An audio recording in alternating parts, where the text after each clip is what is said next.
Chandrababu TDP కార్యాలయంలో ఏం జరిగినా చీమ చెట్టుకుమన్నా బయటికి లీక్ అవుతున్నది. అంటే అక్కడ ఎవరైనా కరటక దమనం లాంటి వాళ్ళు ఉన్నారా, లేకపోతే వైసీపీ ఏమన్నా అభిమానులు ఎవరైనా ఉన్నారా మనకు తెలియదు. కానీ మొత్తం మీద అక్కడ జరిగిన ప్రతి సమాచారము చాలా ఎంబ్రాసింగ్ సిట్యుయేషన్స్లో బయటకు వస్తున్నది. ఇది 145 స్థానాల్లో వైసీపీకి 5% కంటే ఎక్కువ లీడ్ ఉన్నదని ఇంతకుముందు ఒక వీడియో బయటకు వచ్చింది. అలాగే అనేక విషయాలు బయటకు వస్తున్నాయి. తాజాగా చంద్రబాబు నాయుడు టీడీపీ నేతలతో సమావేశం జరిపారని, ఆ సమావేశంలో తన మనసులో ఉన్నది ఉన్నట్టుగా మాట్లాడారని, ఆ మాట్లాడిన మాటల్లో నైరాశ్యం ఉట్టిపడిందని ప్రచారం జరుగుతోంది. కంగారు పడకండి, మనం ఓడిపోతున్నాం, 2024-29 మనది కాదు, బాగా కష్టపడితే 40 నుంచి 50 సీట్లు రావచ్చునని చంద్రబాబు చెప్పినట్లు ప్రచారం జరుగుతోంది. పవన్ కళ్యాణ్ బీజేపీని కలుపుకుని తప్పు చేశాం, దీనివలన మన కేడర్ క్షేత్రస్థాయిలో పనిచేయటం లేదు, మన కేడర్ ఓట్లు కూడా వైసీపీకే పోతున్నాయని కూడా ఆయన ఆందోళన వ్యక్తం చేశారట. అంటే వారిని హెచ్చరించడానికి అలా చెప్పారా, నిజంగా ఆయన మనసులో భావన మనకు తెలియదు. ముస్లింలు దూరం అయ్యారు, కాపులు అనుకున్న విధంగా మనకు మద్దతు ఇవ్వటం లేదు అని కూడా ఆయన చెప్పినట్టు ప్రచారం జరుగుతుంది. జగన్ ప్రవేశపెట్టిన అనేక సంక్షేమ పథకాలు ప్రజలను చాలా బలంగా వెళ్ళాయి. ఇంగ్లీష్ మీడియం పేదల ఇళ్లను అడ్డుకుంటూ కోర్టుకు వెళ్ళటం మనల్లో ప్రజల్ని బాగా మైనస్ చేశాయి.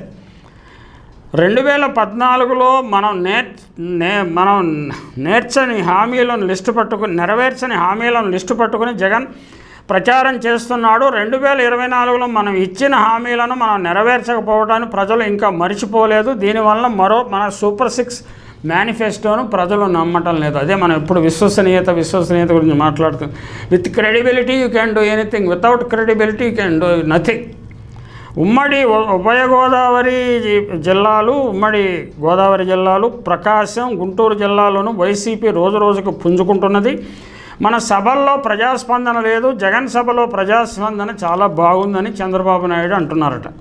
మనం చేసేదేమీ లేదు, ల్యాండ్ టైటిలింగ్ యాక్ట్పై దుష్ప్రచారం చేయండి, కాపాడితే అదే మనల్ని కాపాడాలి, లేకపోతే అది లేదు అని కూడా నిర్వేదాన్ని చంద్రబాబు ప్రదర్శించారట. మనం ఓడిపోతున్నామని కంగారు పడకండి, ఎదురుదాడి చేయండి, విధ్వంసం సృష్టించండి, మహిళలు పోలింగ్ బూతులకు రాకుండా భయపెట్టండి అని కూడా కార్యకర్తలను నేతలను ఆయన ఉద్బోధించినట్లుగా ప్రచారం జరుగుతుంది. కేవలం ఇది స్పెక్యులేషన్ కూడా కావచ్చు.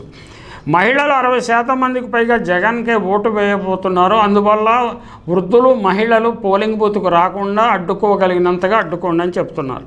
గుంటూరు ఎంపీ శ్రీకాకుళం ఎంపీ స్థానాల్లో కూడా మనం చాలా కష్టపడితే కానీ నెగ్గలేమని కూడా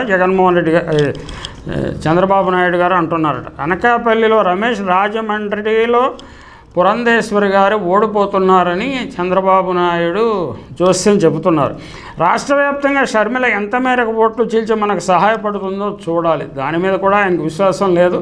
అయితే నెగిటివ్గా చెప్పకుండా చూడాలి. చంద్రబాబు నిర్వహించిన ఈ భేటీలో టీడీపీ నేతలతో పాటు పలువురు కుల పెద్దలు పాల్గొన్నట్టు సమాచారం. వ్యవస్థలను మేనేజ్ చేయడం ద్వారా, పోలీస్ వ్యవస్థను వాడుకోవడం ద్వారా చివరి 3 రోజులు ఎల్లో మార్కు రాజకీయాలు చేయాలని చంద్రబాబు మీటింగ్లో చెప్పినట్లుగా గుసగుసలు వినిపిస్తున్నాయి. ఇది కర్ణపిచాచి వార్తలే. ఖచ్చితంగా ఇందులో అథెంటిసిటీ మనం చెప్పలేము. కానీ బయట ట్రెండ్ కానీ, ఎన్నికల సర్వేలు కానీ, పబ్లిక్ మూడ్ కానీ చూస్తుంటే చంద్రబాబు గారు ఆ పబ్లిక్ మూడ్ని గుర్తించినట్లున్నారు. కాకపోతే ఆయన గుర్తించి ఇప్పుడు చేయగలిగింది ఏమీ లేదు.